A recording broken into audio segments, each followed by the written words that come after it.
Monday, Republicans on the House Intelligence Committee announced the end of the investigation into Russian meddling in the 2016 presidential election. Tuesday, Ranking Member Adam Schiff called the investigation incomplete. The California congressman and committee Democrats announced the release of a 22-page status report on the investigation. Here's that 25-minute briefing.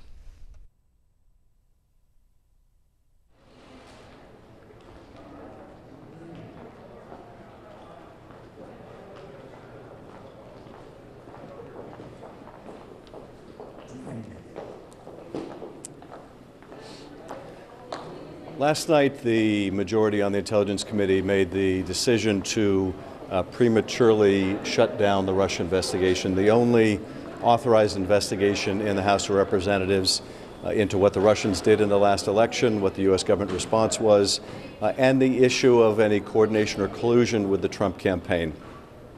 That was a terrible disservice to the country and the American people, and represented a reneging on the commitment that was made at the outset of the investigation to follow the facts wherever they lead. Instead, what the majority on the Intelligence Committee did was go through the motions of an investigation, call in witnesses but allow them to refuse to answer questions, allow them to invoke non-existent privileges, or simply decline to answer because the witness didn't deem the question relevant or because they would rather not say. Documents that were necessary to obtain to determine whether witnesses were telling the truth would not be subpoenaed. This is no way to run an investigation. It is only a way to go through the motions to give the pretense of trying to find the truth. We are going to do our best to continue our work. There are individuals who want to cooperate with our committee and share information, and will continue to do so.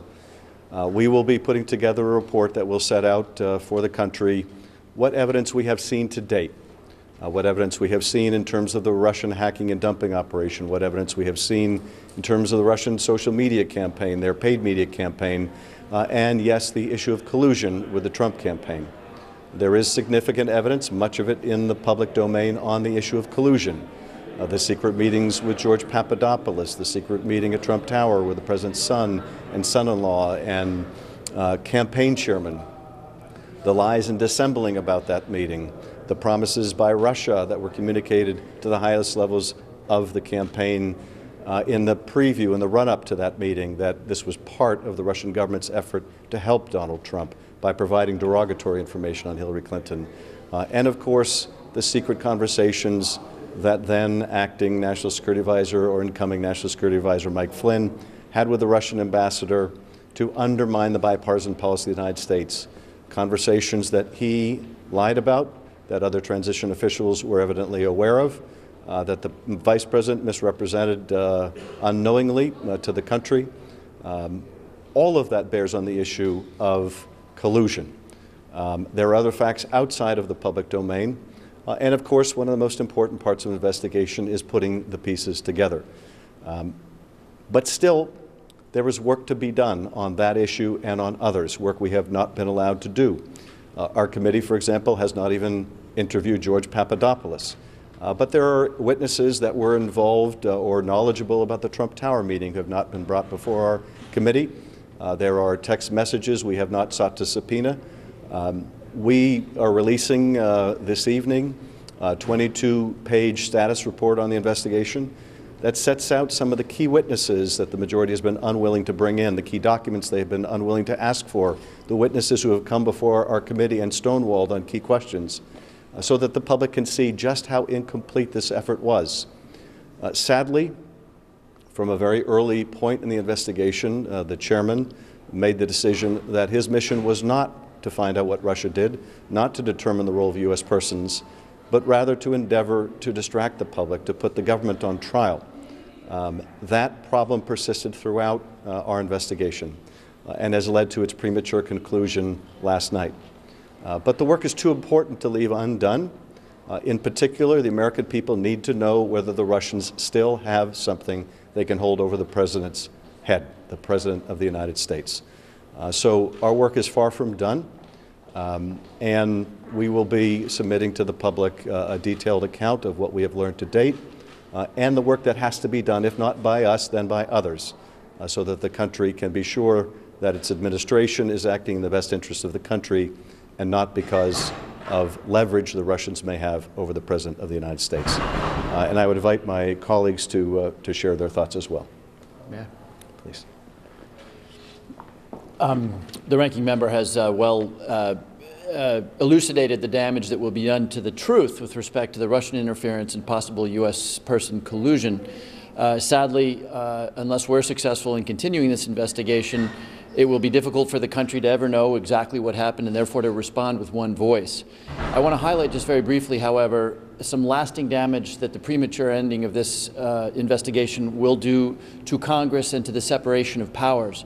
As many of you know, because the ranking member has detailed these issues over the course of the investigation, any number of witnesses have asserted historically broad and unprecedented exemptions for testifying to the United States Congress. We saw in the case of several witnesses an expansive and historically unprecedented claim of executive privilege.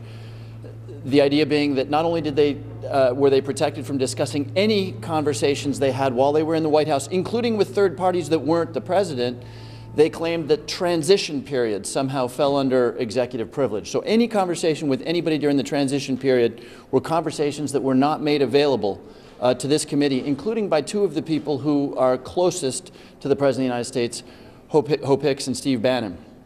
Our final witness, of course, asserted what I've come to call the "I don't feel like answering it" exemption when his attorney decided that he, as the witness's attorney, would determine what was relevant and what was not relevant to our investigation.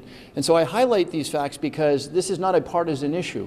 The power of the United States Congress in the future to undertake investigations will be forever compromised by the decision of the majority not to push back on these unprecedented claims of privilege against testifying to the United States Congress. I would offer to my friends in the majority that someday, probably not too far from now, they may seek testimony from a Democratic president or a Democratic administration. They have now handed a historically unprecedented exemption, claim of privilege, to anybody that they seek to investigate in the future.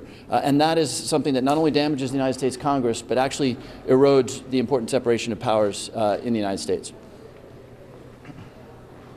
I think the ranking member did an excellent job of providing you with the backdrop. Let me just suggest a few things. First of all, this is a gross dereliction of duty by the Republican majority to prematurely put out this report. The chair, Mr. Conaway, on Fox News last night referred to it as a wound. And it struck me that that's how the President and the Republicans see it as a wound that they do not want to have to continue to fester, so let's just put a Band-Aid on it and shut it down. This has never been, in my view, an independent investigation. And I think this report, once it becomes public, will suggest to the American people that this is a playbook from the President that has been recalibrated to be a report from the Intelligence Committee. This report was cooked before it was ever baked, and it is a truly desperate attempt, I think, by the majority to undermine what is a very important function. Two other areas that they spend very little time on. The fact that the intelligence community knew in 2015 of the Internet Research Agency. We have not spent a minute talking to the intelligence communities, doing our oversight in terms of why they did not act more deliberatively in dealing with that issue and bring it to our attention sooner. And secondly, the election equipment throughout this country, I think, is in shambles. We have a responsibility to investigate it, to determine to what extent hacking is feasible, and to make sure we have a system that is truly independent and not subject to any kind of malfeasance. I also thank the ranking member for his work and leadership of the committee. But this incomplete, inaccurate report only invites hackings, not just from Russia, but we've learned through this investigation and open hearings that there are other countries and other non-state actors who have similar capabilities, who've been on the sidelines, who may now see our weakness is an opportunity to interfere in the upcoming elections. Our committee members, I know, as part of our responsibility going forward, will look at what we have learned under the limited opportunities we've had to interview witnesses to make sure that we can do all we can to put reforms in place so that when Americans go to the polls, again, throughout the primary season and this November, that we will have at least recommended from a minority standpoint reforms that can better harden and protect the ballot box from future Russian interference and, God forbid, interference from other countries that is now invited, given a green light by this irresponsible report. Let me just detail that for a moment. Our election equipment is on the average 10 to 12 years old.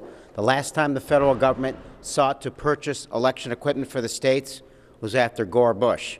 We spent $3.5 billion to do that. Our equipment is so old it cannot handle modern anti-cyber hacking software, like your computer that's 10 to 12 years old can't. So we've spent the last year watching the president obstruct this investigation with key allies on the Republican side of this committee. We are now in election season, and we are not ready.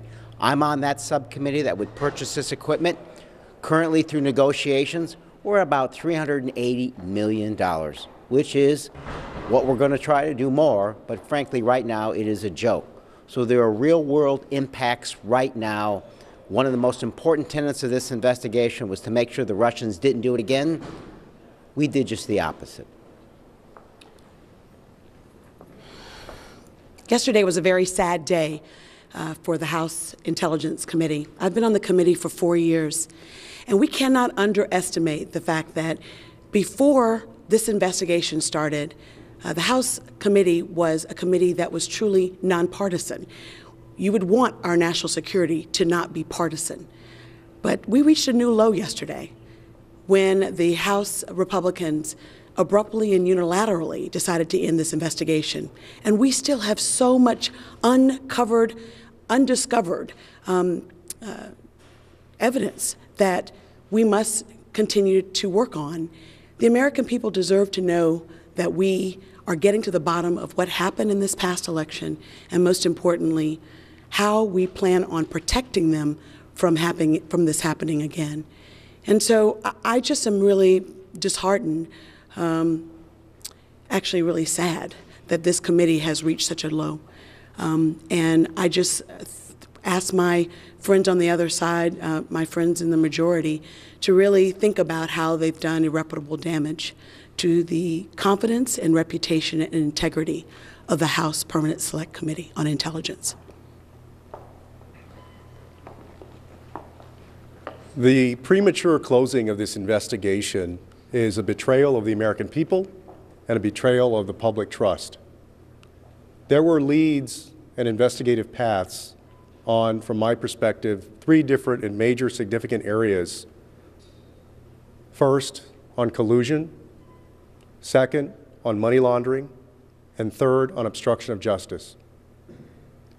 So much information that we received from witnesses, leads that should have been followed. At this point, the majority has chosen to ignore those.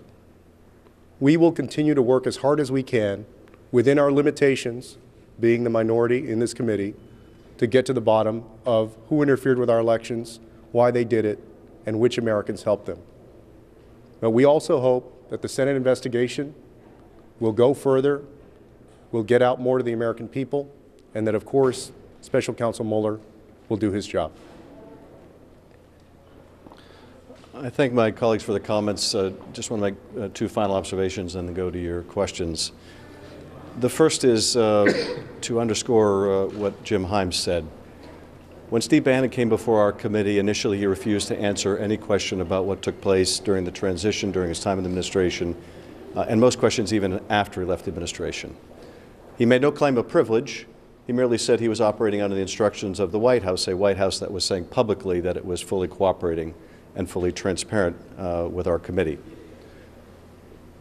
The committee immediately took issue with that.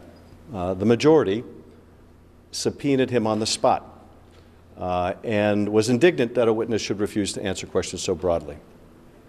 When he came back in, now under compulsion, he came back with a list of 25 questions that had helpfully been drafted by the White House, all of which would be answered with the word no.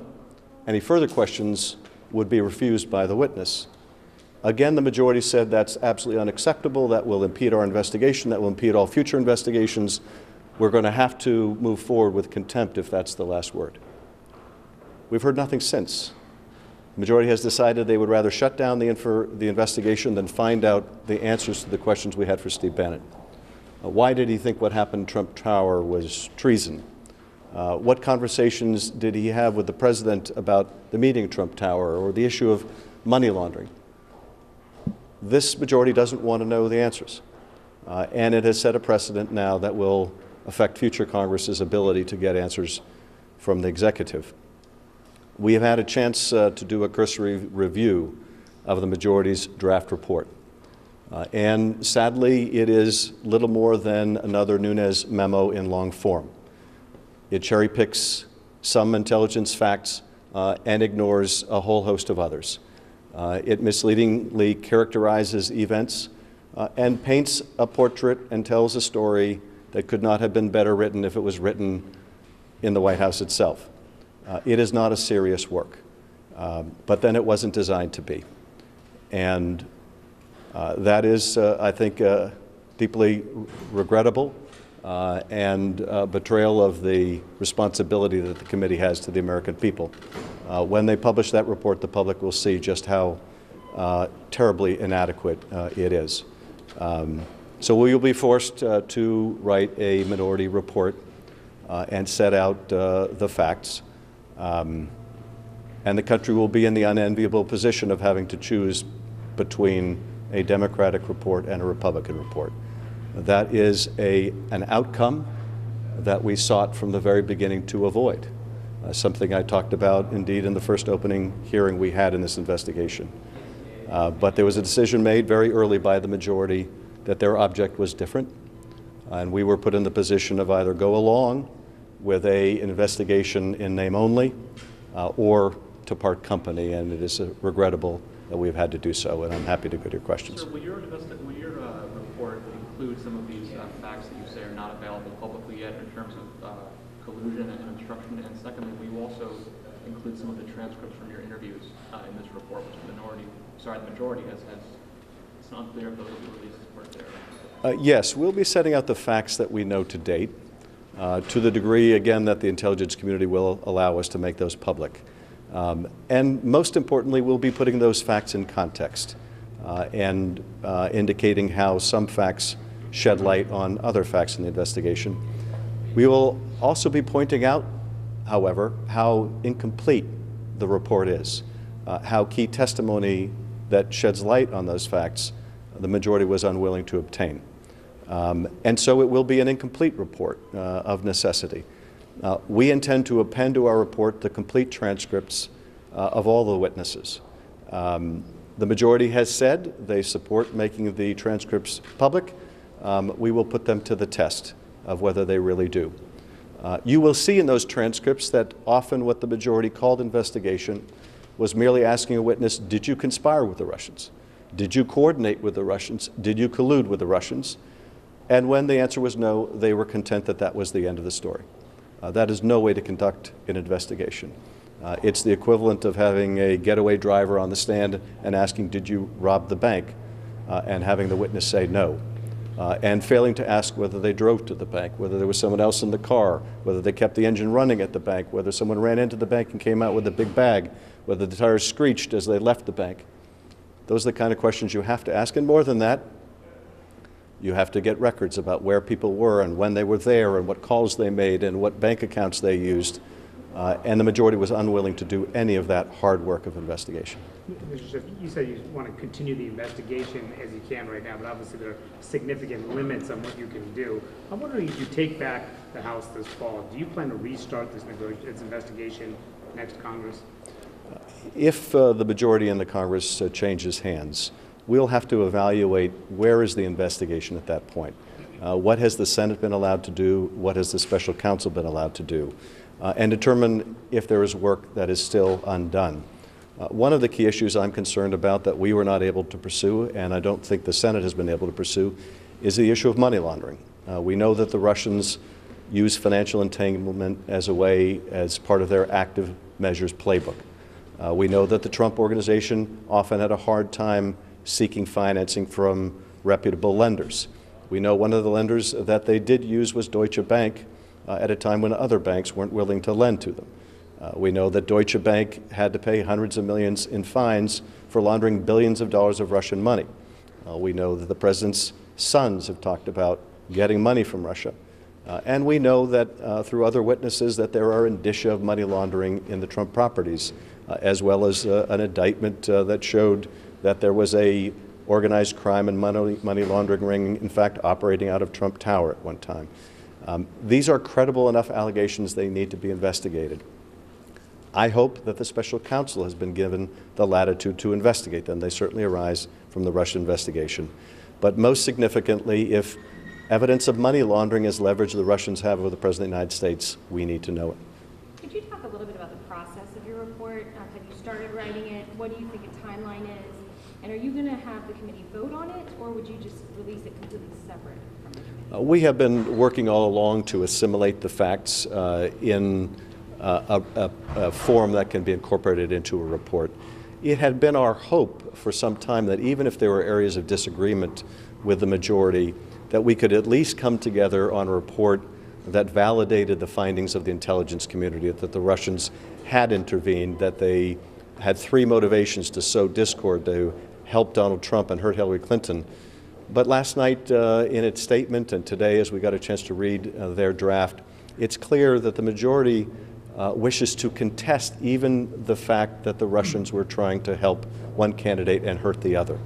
That is the consensus of the intelligence agency and based on solid evidence. It is abundantly clear from their social media campaign, from their hacking and dumping operation, from the indictment of Bob Mueller. If this is where the GOP is coming from, it represents to me the completeness of their capitulation to the White House. And that leaves very little common ground. So we have been working to assimilate the facts into a report in the hope that we would have a joint report. As that looks increasingly unlikely to any substantial degree, it will form the basis of a minority report. Now, it will take us time to finish that work, and it will take time for the ICD to classify it, particularly because we will be appending the witness's testimony. But we want to present the public with as complete a factual record as we can. So the majority said yesterday with apparent confidence that they have found no evidence of collusion, conspiracy, or coordination. As you stand here today, and based on the facts that you're aware of, the public may not be aware of, can you say with confidence that there was collusion coordination? I could certainly say with confidence that there is significant evidence of collusion between the campaign and Russia. What I cannot say, because I don't know what Bob Mueller knows, is whether that evidence rises to the level of proof beyond a reasonable doubt of conspiracy to violate U.S. election laws. But you would have to credit every self-serving explanation for every specific piece of evidence to say that it doesn't provide evidence of collusion. You would have to defy common sense. Part of, I think, the challenge that we have as a country is that we are so balkanized right now that we view the same facts in different ways. I have no doubt that had Susan Rice been having secret conversations with the Russians to undermine U.S. policy and been caught and lied about it, the Republicans would be the first to scream collusion. And they would be right. But of course that didn't happen with Susan Rice, it happened with Mike Flynn. But the conclusion should still be the same. That is a form of collusion. When the Russians offer help, derogatory information about Hillary Clinton, and they describe it as part of their government's effort to help Trump, that is evidence of collusion. Very specific and very direct, and indeed in black and white evidence of collusion. But again, there are missing pieces. George Papadopoulos was told in April of 2016, even before the Clinton campaign knew, that the Russians had stolen Clinton emails and previewed their dissemination. Who did Papadopoulos share that information with? Was that part of the reason why the president's son and son-in-law and campaign manager were disappointed in what the Russians produced in that Trump Tower meeting? Because the campaign had been informed that they had far better derogatory information about Hillary Clinton. We're prevented from finding out. But I can only hope that Bob Mueller operates under no such restriction, and that over time, if not at the present, we will get the answers. Mr. Schiff, can you say any more about the types of witnesses or people who might want to continue to work with you as part of your investigation? And also, what is the role for Democrats in some of the aspects of the Russian investigation that the majority is still continuing on with, related to unmasking, and there's another one involving the State Department that relates to the dossier as well? Well, this is the great irony, of course. The majority has said we spent too much time investigating Russia, and we're going to shut it down. It's just not that important. But we're going to continue investigating the U.S. government. That really tells you all you need to know. The priority for the majority has not been finding out what Russia did, has not been finding out what the Trump campaign did, but has been to carry the water for the administration by putting the government on trial. And that effort to distract and to undermine the work of Bob Mueller, the majority has signaled they have every intention of continuing. We, of course, will continue to resist that. And to point out what a transparent effort it is to detract from the Mueller probe. In terms of the other work that we're doing, certain aspects of it will be impossible because records that we should get, for example, from Twitter, direct messages with Trump campaign associates, we know that we're in contact with Guccifer 2 and WikiLeaks. They will not provide without a subpoena. But other witnesses have come forward and offered information, and others will continue to come forward. And we will continue to learn more through good work of people like yourself doing investigative journalism and the work of Bob Mueller that will inform what we already know and will be part of the basis of our report. So we'll continue in every way that we can until this committee decides on a full committee basis to once again undertake its responsibilities to the American people. Thank you very much. Thank you all. Tradecraft in the ICA. Conway said that there was room for agreement with the report. I'm going to put it to a number. What would you say?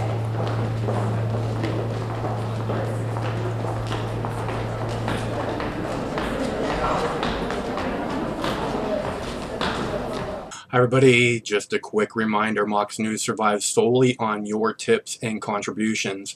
It's easy to make a contribution or a tip or leave a tip at moxnews.com, or there are clickable links in the text body of this video. It should take the average person, most people, probably less than 2 minutes. Thanks very much for your time and your continued support. Stay cool, Wednesdays. This war is going to end. Till that day.